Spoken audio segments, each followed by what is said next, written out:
qu'est-ce qui vous a motivé à prendre le pouvoir? Quel est le mobile réel qui vous a animé à prendre le pouvoir dans ce pays? Bon, peut-être pour la lanterne de Monsieur le Président, je ne vais pas en parler, sinon ce n'est pas le procès, la prise du pouvoir qui m'envoie devant le président du tribunal, mais néanmoins, j'ai dit juste quelques peu de mots. Mon ambition, d'abord par la grâce du feu général Lansana Conté, et je puisse le dire que je n'étais pas l'homme le plus méritant. Mais l'estime que cet homme a eue envers ma personne, la confiance, j'ai vu dans ses attitudes, dans les manières de faire, qu'il était en train de me préparer. Et je le dis en toute sincérité. Vous pouvez demander toute l'armée guinéenne. Je n'étais pas l'officier le plus important, l'officier le plus formé. Et eu égard à tout ça, il n'avait pas besoin de me dire, bon voilà, monsieur Camara, je suis en train, il faut juste être intelligent. Et donc, dès après son décès, et comme je l'ai toujours fait, il ne fallait pas que son sang soit versé. C'est dans ce contexte que je me suis levé avec mes collègues pour la prise du pouvoir, afin qu'il y ait la paix. Et comme vous l'avez d'ailleurs constaté peut-être à l'époque où vous étiez à l'université. Voilà. Bien, donc si je vous comprends, c'est le général Feu Lansana Conté qui vous a préparé. Même, monsieur le procureur, il faut que je sois honnête devant ce peuple. Pourquoi je le dis? Est-ce que dans quel pays du monde entier, monsieur le procureur, vous avez vu un officier chaque jour, chaque nuit qu'il fait, qu'il y ait plus de 200, 300 hommes armés jusqu'aux dents qui passent la nuit chez lui sans être inquiétés? Dans quel pays du monde? C'est à cela que j'allais venir tout à l'heure. C'est pour cela que je dis que cet homme, je ne vais pas me vanter devant ce tribunal, devant le peuple de Guinée. Cet homme a fait, Dieu a mis mon cœur dans l'esprit de cet homme. Bien. Au moment où il mourait, il décédait dans la nuit du 22 au 23 décembre 2008. Où vous vous trouviez? Où vous étiez précisément lorsqu'on vous annonçait sa mort? Bon, c'est juste comme je me suis déjà prêté à la question pour aussi satisfaire le président. Et je vous dis simplement, moi j'ai des témoins, avant qu'il ne décède. Quand il décédait, où vous étiez? Au moment où on vous annonçait sa mort. J'étais à Kaporo. À Kaporo? Oui, à Kaporo. Dans un motel? J'étais à Kaporo chez un parent. C'était pas dans un motel? Bon, pas en tant que motel, mais un lieu où j'allais quand même me distraire avec certains hommes. C'était pas dans un motel, mon capitaine? Non, j'ai dit... Est-ce que c'était dans un motel à Kaporo? J'ai dit bien, là où j'étais dans un lieu... de réjouissance. Parfait. Merci bien. Et qui vous a annoncé le décès de la mort du président Lansana Conté? La première personne qui vous a annoncé la mort de ce grand homme, comme vous le qualifiez? En toute sincérité, je le dis sauf que cet homme-là n'a pas œuvré pour moi. Je le dis entre Dieu et moi. La toute première personne qui m'a informé, paix à l'âme de mon ami Feu Keleti Faro, qui était un ami inséparable, c'est lorsque Claude Pivi. Ce camarade qui vous a informé?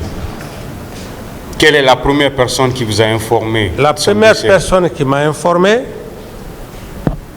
c'est le feu collectif Faro qui a reçu un coup de téléphone du camp Samori.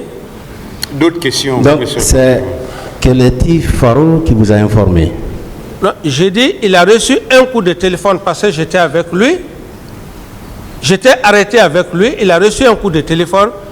Ce coup de téléphone, mon capitaine, est-ce que le capitaine Dadis est à côté de vous? Il dit oui. C'est là où effectivement, il a dit informer le capitaine Dadis que paix à l'âme du feu général Lansana Conté. Donc c'est à travers son téléphone que vous avez été informé? D'abord, avant même que je ne vienne. Monsieur Camara, Oui. Qui vous a informé? C'est ce que je dis. J'ai dit que je fus informé par mon ami collectif Faro qui a reçu un coup de téléphone au camp Samori. Est-ce que c'est M. Collectif Faro qui vous a informé? C'est ça? Oui, il m'a tenu informé. Bien. Et vous avez suivi M. Toumba ici. Est-ce que ce jour-là, il était présent dans ce lieu de réjouissance? Toumba était là? Bon. Pour être très sincère, honnête, le lieu de réjouissance dans lequel j'y étais, je suis resté assis. Monsieur Camara, est-ce que M. Aboubakar Sidiki Toumba était là? C'est ce qu'il veut savoir. Aboubakar Sidiki, pendant que j'étais arrêté avec eux, j'ai reçu le coup de téléphone. Est-ce qu'il était là ce jour, M. Camara? C'est tout ce qu'il veut savoir. Vous pouvez répondre par oui ou par non. Au cours de cette nuit, du 22 au 23, est-ce que Toumba était dans ce lieu de réjouissance que vous ne voulez pas nommer? Non. Toumba n'était pas là-bas? Il n'était pas avec moi. Il a dit que vous étiez là-bas au nombre de 17. Non. C'est ça vrai? C'est ce que je veux vous expliquer. Il n'était pas présent? Il n'était pas présent quand j'étais avec Collectif Faro. Merci beaucoup.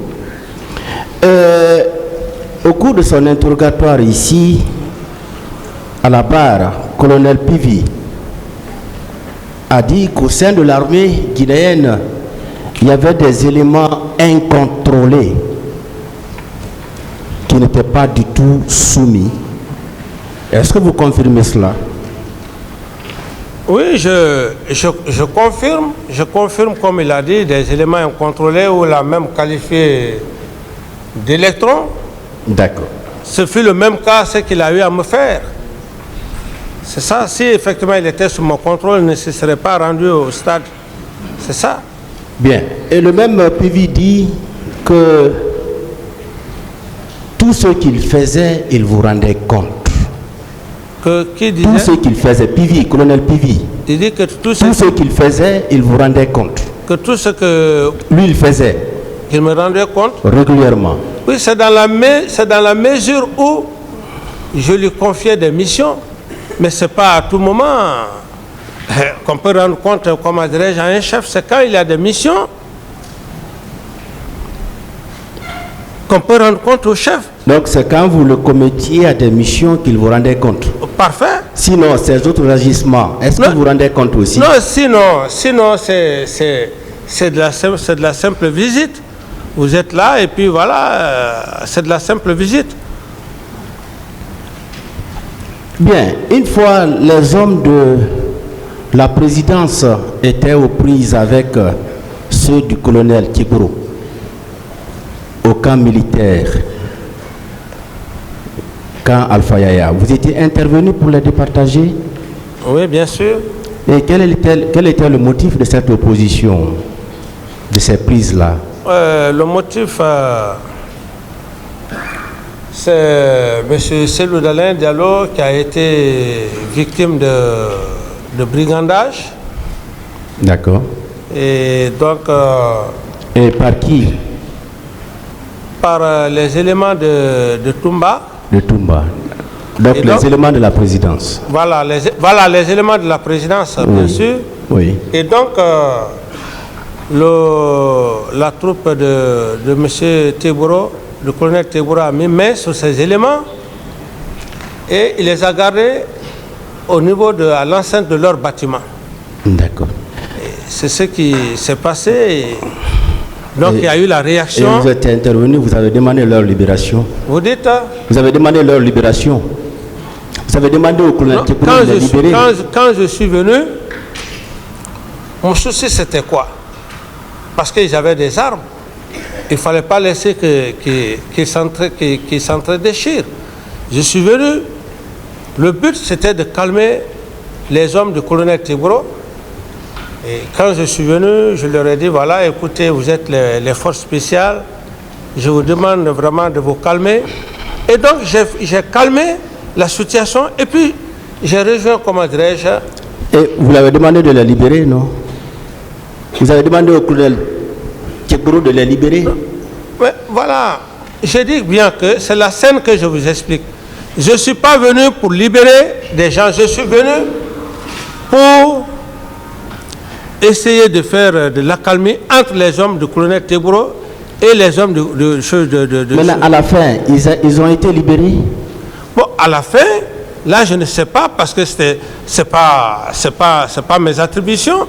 Vous pouvez maintenant demander le colonel Teboro comme il est là. À la fin, qu'est-ce qui s'est passé? Il pourra mieux vous expliquer. Bien.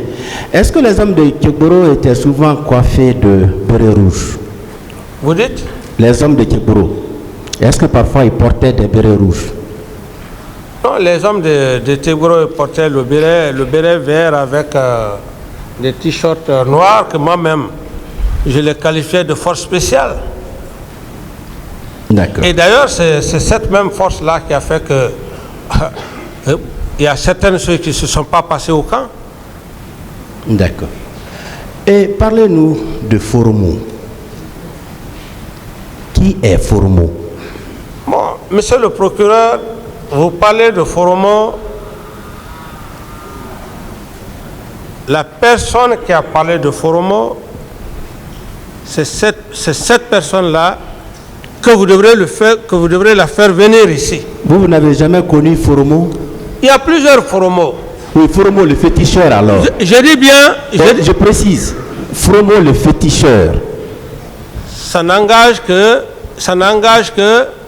monsieur Aboubakar Toumba Diakité. Vous n'avez jamais connu Foromo féticheur qui était au camp Alpha Yaya Diallo? Je dis bien, monsieur le procureur, avec tout le respect que j'ai pour vous, puisque vous avez déjà parlé de Foromo, mais faites venir Foromo au lieu de faire... Est-ce que vous connaissez Foromo, le féticheur dont il parle? Si je le vois, en toute sincérité, si je le vois, je peux dire que oui, lui je le connais. Mais pour l'instant, je ne sais pas qui c'est ce Foromo. Mon capitaine, vous êtes un officier d'état-major. Vous avez dit que vous êtes très intelligent maintenant. Donc quand on vous pose une question, je vous prie de répondre. Monsieur le Président l'a dit dès l'entame. Vous répondez par oui, par non, ou bien vous dites que vous ne répondez pas, le tribunal va en tirer toutes les conséquences de droit. Voilà, monsieur. Alors, j'ai dit ceci, et je reviens sur ma question. Est-ce que, mon capitaine, vous connaissez un certain Foromo féticheur qui était avec vous au camp Alpha Yaya Diallo? Non. Non. Et Toumba dit que vous avez été chez ce féticheur-là pour signer un pacte de non-trahison. Vous confirmez cela? Vous n'avez jamais signé un pacte avec lui, chez Foromo? Non, pas du tout. C'est des allégations. D'accord. Et chez M. Gono Sangaré, il a ajouté qu'un soir, vous êtes allé chez M. Gono Sangaré, colonel Gono Sangaré, où vous avez trouvé plus de 100 personnes qui étaient armées de flèches et qui vous a gardé là-bas de 17h jusqu'au petit matin. Est-ce que vous confirmez cela? Ce sont des allégations. C'est pas vrai? C'est pas vrai. Merci bien. Trouver des hommes avec flèches, c'est pas vrai. D'accord. Et par rapport à Marcel, étiez-vous informé de son accident? Non, je n'ai pas été informé de l'accident de Marcel en tant que tel. D'accord. Le 28 septembre, au petit matin, vous ne l'avez pas vu au camp, là-bas? Le 28 septembre, la seule personne que j'ai vue et qui m'a dissuadé, qui était mon aide de camp, c'était Aboubacar Toumba. Vous n'avez pas aperçu Marcel? Non. D'accord. Quel était l'effectif des éléments de la présidence, ceux qui étaient à la présidence? Il y avait combien d'hommes environ? Je pense qu'à ce niveau, il y avait un commandant de régiment, un adjoint, et je pense que Toumba peut mieux encore vous dire le nombre parce qu'il avait un secrétaire. Donc, vous ne pouvez pas estimer? Non, je ne peux pas estimer parce que je ne m'occupais pas du régiment. Je n'étais pas le chef du régiment. D'accord. Est-ce que tous ces éléments de la présidence étaient armés? Ils étaient tous armés? C'est à lui de demander parce que c'est non, lui qui... Non, les éléments de la présidence, ceux-là qui étaient à vos côtés, est-ce qu'ils étaient tous armés? Mais les éléments de la présidence, s'ils sont militaires, ils sont forcément armés. Merci bien. Et Marcel a dit que la consigne qui avait été donnée à la présidence est que tout le monde devrait être coiffé en béret rouge. Ça, c'est vrai? Ça s'est passé certainement entre eux, mais l'affaire de béret rouge consigne, ce n'était vraiment pas mon travail, ça. D'accord. Maintenant, qu'est-ce que vous pouvez nous dire par rapport au capitaine Mohamed Condé Escobar, qui était le commandant de votre salon? Vous le connaissiez? Mais c'est M. Toumba qui connaît ces hommes, c'est pas moi. Vous n'avez jamais connu capitaine Mohamed Condé Escobar? Mohamed Condé, si je le vois, je peux le connaître. M. Toumba ne peut pas inventer des noms ici et que vous m'obligez à connaître. Non, vous savez... C'est pourquoi, s'il vous plaît, monsieur le procureur, c'est pourquoi je vous ai dit, monsieur Camara, ce n'est pas des réponses qu'on vous impose. Si je vois s'il vous plaît, s'il vous plaît, vous devez bien comprendre vos droits. C'est pourquoi je vous dis, vous pouvez répondre par oui, par non, ou vous dites que vous ne répondez pas, mais on ne peut pas vous imposer des réponses. Ce qui est sûr, c'est qu'on va vous poser des questions. Et vous devez les répondre. C'est à vous maintenant, les réponses vous appartiennent. Ce n'est pas des réponses qu'on vous impose. Le représentant du ministère public vous pose des questions. C'est à vous de répondre. Allez-y, monsieur le procureur. Bien, il a été dit ici que Marcel était très puissant et qu'il osait même agresser des ministres devant vous. Vous pouvez confirmer cela? Pratiquement, s'il y a eu des agressions, moi le seul cas que j'ai vécu, c'était le cas du général Toto. Mais puissant, ça c'était entre eux. C'était entre eux, c'est eux qui se connaissent, c'était entre eux. D'accord. À votre retour de la paix, le 27, est-ce qu'un mouvement de soutien était venu à la présidence? Le 27? Quand vous étiez revenu de la baie? Je n'y pense pas. Non. Non, je n'y pense pas. D'accord. Le 28 septembre, est-ce que vous avez vu Théodore, Georges Makambo et Sankaran Kaba à la présidence? Que si j'ai... Vous les avez vus à la présidence? Georges, vous connaissez Théodore? Georges et qui? Théodore, Georges, Sankaran Kaba et Makambo. Bon, le 28 septembre, quand Makambo m'avait donné l'information dans la précipitation, je n'ai pas pu distinguer les éléments étaient tellement nombreux.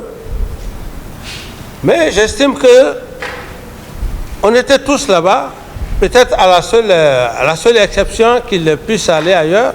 Mais sinon, tous les matins...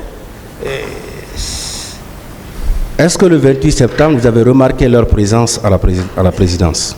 Le 28 septembre, au cours de la matinée. Au cours de la matinée, je n'ai pas remarqué leur présence. D'accord. On vous avait informé que les leaders politiques étaient admis à la clinique Pasteur. Oui. Vous étiez passé les voir?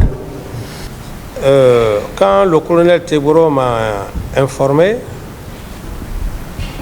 je lui ai ordonné de les envoyer à la clinique Pasteur, et de la clinique Pasteur, j'ai créé une commission à laquelle le Premier ministre et consort. Donc, est-ce que vous étiez passé les voir à la clinique Pasteur ou bien au Kansamou? À la clinique Pasteur, non. D'accord. Et après le limogeage de Aïdor Ba et son adjoint Saint-Alphonse Touré, qui était devenu le commandant du régiment? Mais c'est M. Aboubakar Sidiki Diakité. Vous avez pris un acte pour le nommer dans ses fonctions? Ici, ce n'est pas un problème d'acte qu'il faut poser, mais c'est dans la pratique, dans la gestion qu'il faut voir. Donc vous n'avez pas pris d'acte, mais il était quand même le commandant, selon vous? Quand Aïdor Ba et le colonel Laboulaye, quand ils ont fait leur jeu, ils ont laissé le régiment comme ça. Il veut savoir si vous aviez pris un acte. Non, je n'ai pas pris un acte. D'accord. Qui était son adjoint alors, Toumba? Vous dites? Au niveau du régiment, qui était l'adjoint de Toumba pour commander le régiment? Ici, c'est lui qui sait qui était son adjoint. De toutes les façons, il y a un document qui l'atteste, où il a sorti 26 éléments. Qui était son adjoint? C'est ce son qu'il adjoint, veut savoir. C'est lui qui sait, monsieur le président, c'est lui qui sait qui était son adjoint. Est-ce que vous connaissez son adjoint? Non. D'accord. D'autres questions, monsieur le Bien. Qui détenait la clé du magasin des armes? Mais c'est lui. Moi. C'est Toumba qui avait la clé?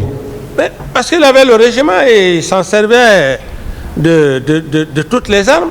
Les grenades ne sont pas individuelles. Ce n'est pas une dotation individuelle. D'accord. Ce n'est pas une dotation individuelle. C'est lui qui avait la clé du magasin des armes? Je peux le supposer comme ça, parce que c'est lui qui était le commandant du régiment. Est-ce que vous le supposez ou bien vous l'affirmez, M. Camara, qui avait la clé des armureries, voilà. C'est ça? Oui. C'est ça. Puisque le commandant Toumba s'en était servi de la gestion du régiment, et pour toute sortie d'armes, il lui faut un bon. Donc, ou le bon ou la clé. Qui avait la clé? J'estime que là où il est... Vous estimez ou vous affirmez ou vous supposez, M. Camara? Bon, à ce niveau, Monsieur le Président, il faudrait qu'on lui demande clairement, parce qu'on ne peut pas avoir toutes ces armes sans détenir, comment dire, la clé. M. Camara, c'est vous qui êtes à la barre. Monsieur le procureur veut savoir qui avait la clé. Moi, je dis que c'est lui qui avait la clé parce que... Ça, vous l'affirmez. Est-ce que vous l'affirmez? Bon, l'affirmer, bon, puisque c'est lui qui détenait. Monsieur Camara, donnez-nous une réponse claire pour qu'on puisse passer. Qui détenait les clés de l'armurerie? Les clés de l'armerie, je pense que c'est Toumba qui détenait la clé. Vous pensez? Monsieur le procureur, avancez, le tribunal va apprécier. Merci bien. Les camps Kamayen et Koundara, devenus Makambo, relevaient-ils de la présidence? Vous dites?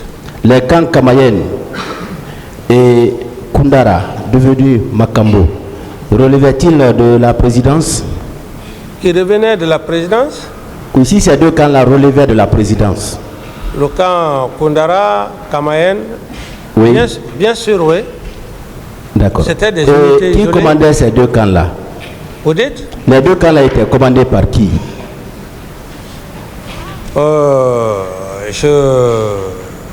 Le seul camp que je connais, celui qui était le camp de Koundara, c'est Bégré.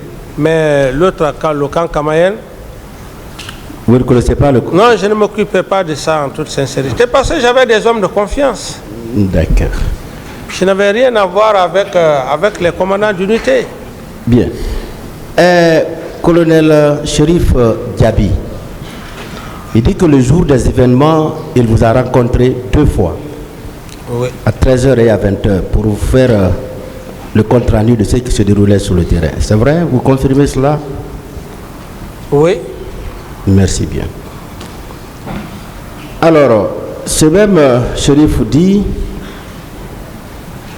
qu'aucune commission interministérielle n'avait été mise en place après les événements pour gérer la crise. Ça, c'est vrai? En tout cas, moi, à ce que je cherche, j'ai mandaté le Premier ministre et à l'époque le ministre Koutoubou, qui est d'une probité morale, qui ont assumé ces fonctions, non seulement pour la distribution, comment dirais-je, des corps, la répartition des corps, c'est eux qui l'ont fait. Donc c'est cette commission que j'ai mis en place.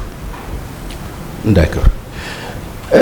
Colonel Pivi a dit ici que le 28 septembre, c'est vous qui l'avez envoyé en mission à Manéa. C'est vrai?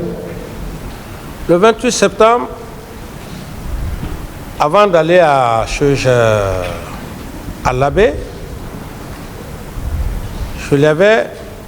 j'avais réagi pour dire qu'il y a des militaires qui sont en train de piller, de prendre le véhicule des gens.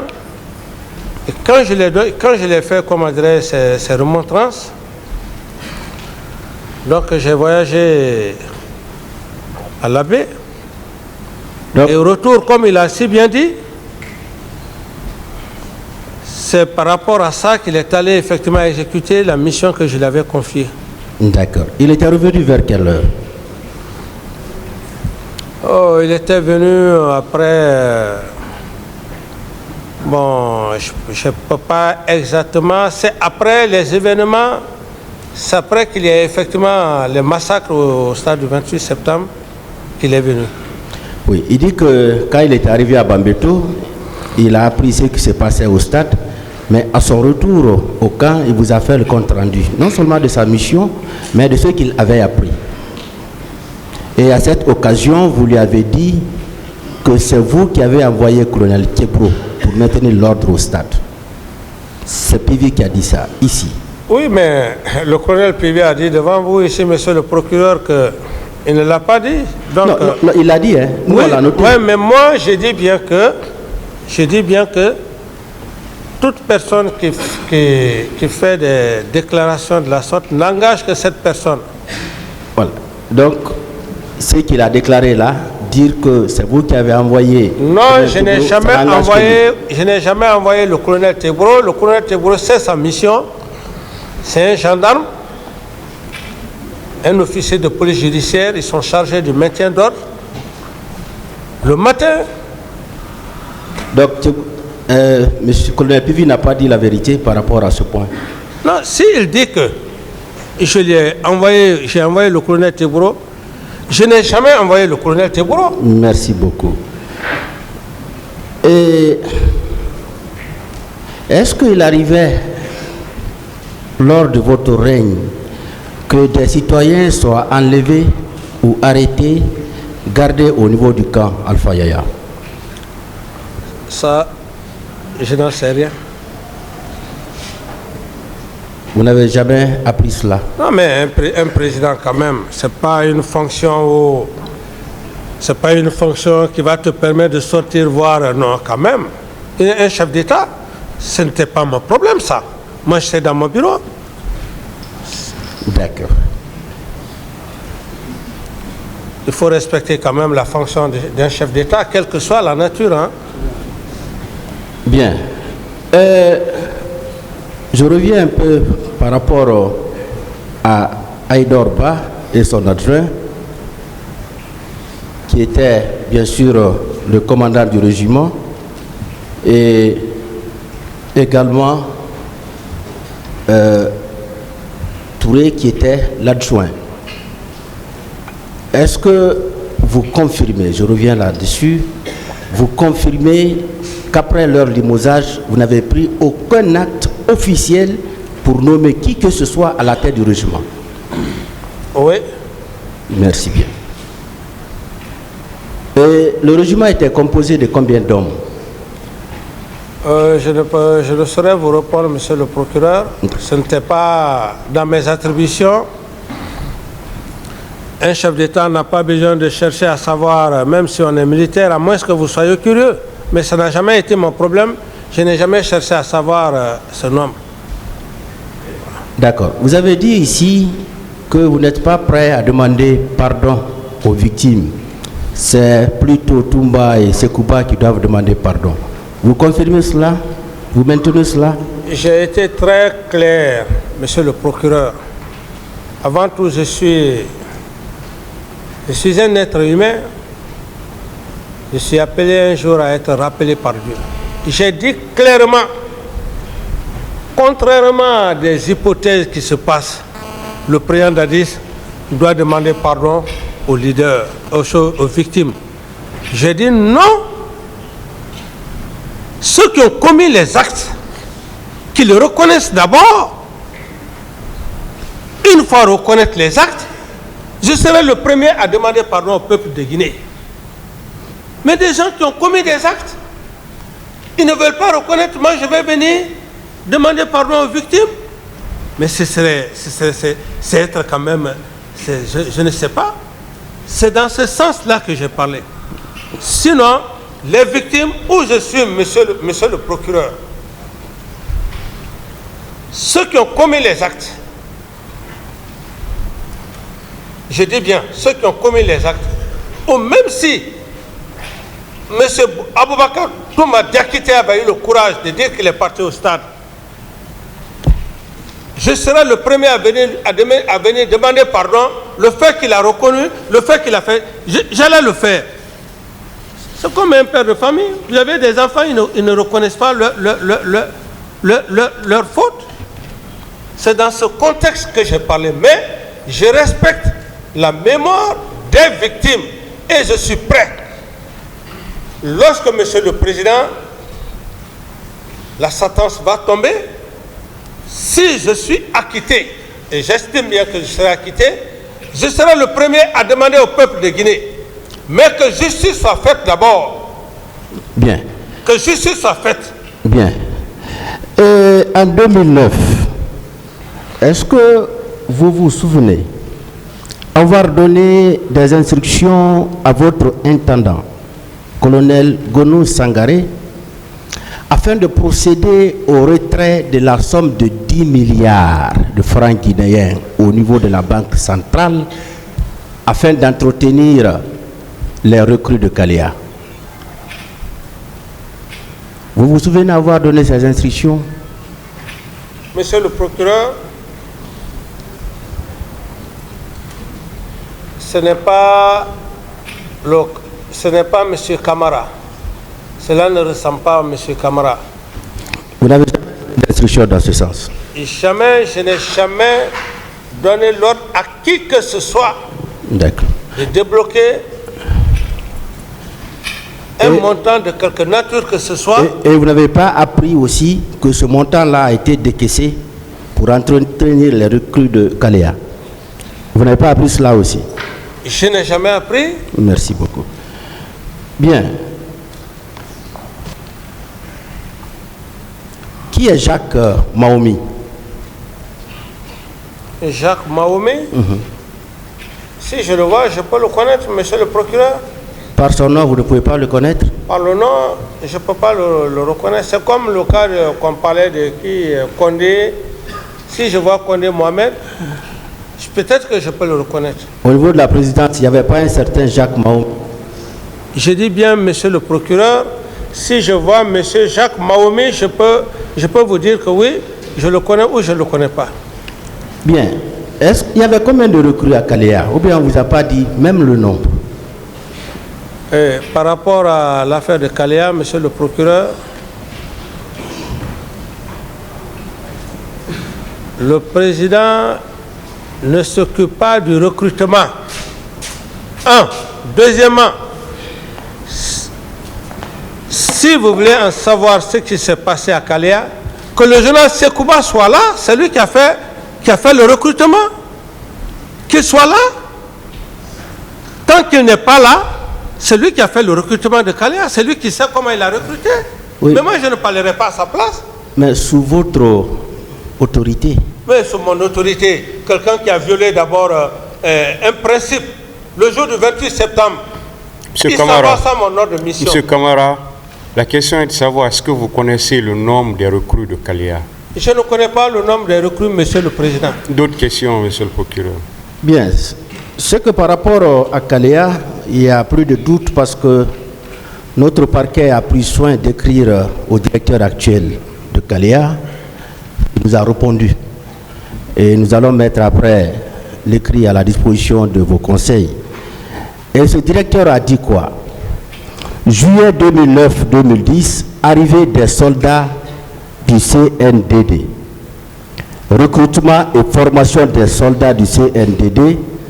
Cette formation ne relevait pas du commandement de la gendarmerie. Le directeur du centre, c'était lieutenant Bienvenu Lama. Le directeur des études, lieutenant Jean-Louis Pogomou. Et il a dit enfin, recrutement sous le régime du capitaine Moussa Dadis Camara. Voici ce que le directeur nous a envoyé. Le capitaine? Moussa Dadis Camara. Oui, qui a fait ce... Le directeur actuel de Kalea. Oui, mais c'est quand même c'est tout à fait normal quand on dit sur le régime du capitaine Moussa Dadis Camara, il faut... C'est ça, c'est son régime. Moi, je vais vous dire que nous, on n'a plus de doute par rapport à l'existence de Kalea. Non, à partir de cet écrit, nous avons la conviction désormais qu'il y a eu des recrutements au niveau de Kalea sous les Attendez la question. Attendez la question. Voilà.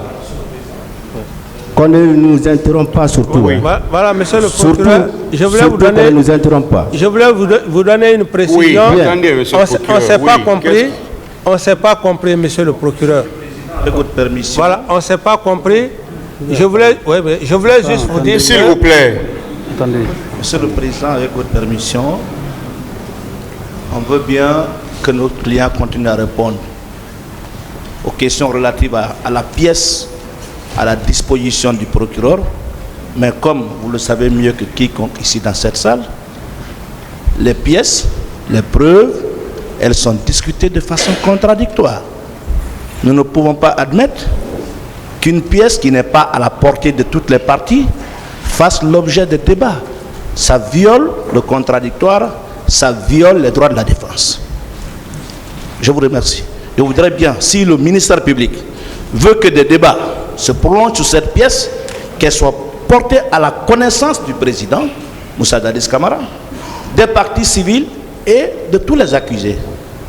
Sinon, notre client ne pourra pas être à mesure de répondre aux questions concernant une pièce qui ne détient pas. Je vous remercie. On continue, hein, s'il vous plaît, on continue, ça suffit. On continue. Merci, monsieur le président. Le ministère public a compris. S'il vous plaît, on continue. Merci. On continue s'il vous plaît. Merci, Monsieur le Président. Bien, nous allons continuer. Nous allons vous lire quelques dépositions de témoins. Quelques dépositions De témoins. Oui. Voilà. Certains officiers et certains cadres qui ont eu à travailler avec vous ont été reçus par les magistrats instructeurs. Des témoins civils ou militaires. Suivez, monsieur Camara, ne soyez pas pressé. Attendez. J'ai dit certains officiers et certains cadres qui ont eu à travailler avec vous. Oui. Bien. Je commence par le colonel Oumar Sano, Oui. chef d'état-major général des armées, qui a déclaré ceci. On lui a posé la question: est-ce que vous étiez au courant de la manifestation des forces vives qui devait avoir lieu le 28 septembre 2009 au stade du même nom? Il dit: effectivement, nous avions été mis au courant de l'organisation de cette manifestation par les médias privés, locaux et étrangers, et également par l'autorité supérieure. On lui a encore posé la question: concernant la manifestation elle-même, quelles dispositions sécuritaires avez-vous prises? Il a répondu: à la veille de la manifestation, j'ai reçu l'ordre du président de la République de consigner tous les militaires dans les casernes, à l'exception de la gendarmerie et de la police, qui seront chargés du maintien d'ordre. En exécution de ces instructions, j'ai convoqué au camp Alpha Yaya, à la présidence de la République, tous les chefs d'état-major, le directeur national des services de police et son adjoint. À l'occasion, j'ai répercuté la consigne qui m'a été donnée par le chef de l'État. J'ai appelé chacun à prendre toutes les responsabilités pour contrôler et faire respecter les instructions reçues. Vous confirmez ces déclarations? Oui. Bien.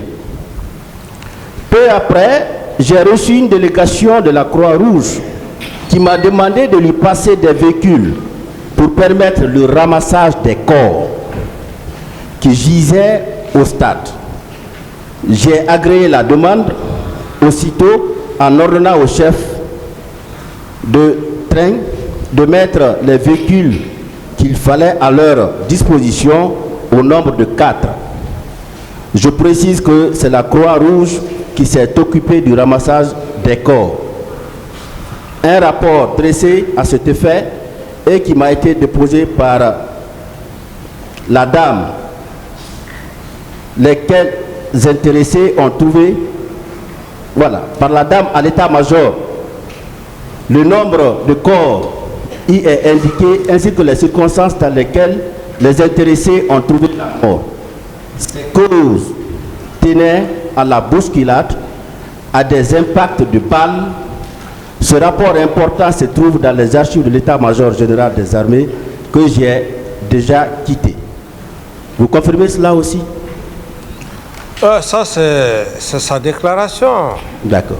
C'est sa déclaration, je ne peux pas confirmer, c'est sa déclaration. D'accord. Bien. On lui a dit, selon le rapport de la Croix-Rouge, quel était le nombre de corps? Si j'ai bonne souvenance, il y avait 57 corps, dont 7 par balle et autres par bousculade. Vous avez eu ce compte rendu-là? Combien de corps? 57 morts. 57? Oui. Oui, effectivement, c'est le même rapport qu'on m'a envoyé, oui. Vous confirmez cela? Oui, c'est le même rapport qu'on m'a envoyé. Voilà. Mais il se trouve que ce qu'il a dit est un peu contraire à ce que le général Toto a dit. Parce que général Toto, vous avez bien collaboré ensemble. Oui. Et il vous a toujours rendu compte de tout ce qu'il faisait. Il vous a toujours rendu compte. Oh, je respecte sa mémoire Posez la question, monsieur le procureur. Voilà, il a dit ceci. Si mes souvenirs sont bons, j'ai été appelé entre 6h et 8h par mon directeur national des services de police en la personne de M. Valentin Haba, qui m'a informé que les gens se dirigent vers le stade. Après cette information, je me suis rendu au domicile du Premier ministre d'alors, M. Lamine Komara. À mon arrivée, je lui ai demandé s'il était informé du fait que les gens s'acheminaient vers le stade du 28 septembre. Il m'a répondu qu'il n'était pas informé. Par la suite, il m'a demandé qu'on se rende au camp Alpha Yaya auprès de M. le Président, M. Moussa Dadis Kamara. Nous y sommes effectivement rendus. Là, nous avons été introduits dans la chambre du Président où nous avons trouvé Moussa Keboro et Abakar Sidiki Diakité Toumba. Ce jour, il était très énervé parce qu'il avait ordonné de ne pas organiser le meeting. En compagnie du Premier ministre, nous avons cherché à le calmer. Entre-temps, il s'est habillé en tenue militaire. Le Premier ministre, M. Lamine Komara, nous a quittés en me demandant de continuer à le calmer. Ça, c'est vrai? Je dis bien que je respecte sa mémoire. Je ne veux pas rentrer, ça n'engage que cette affirmation.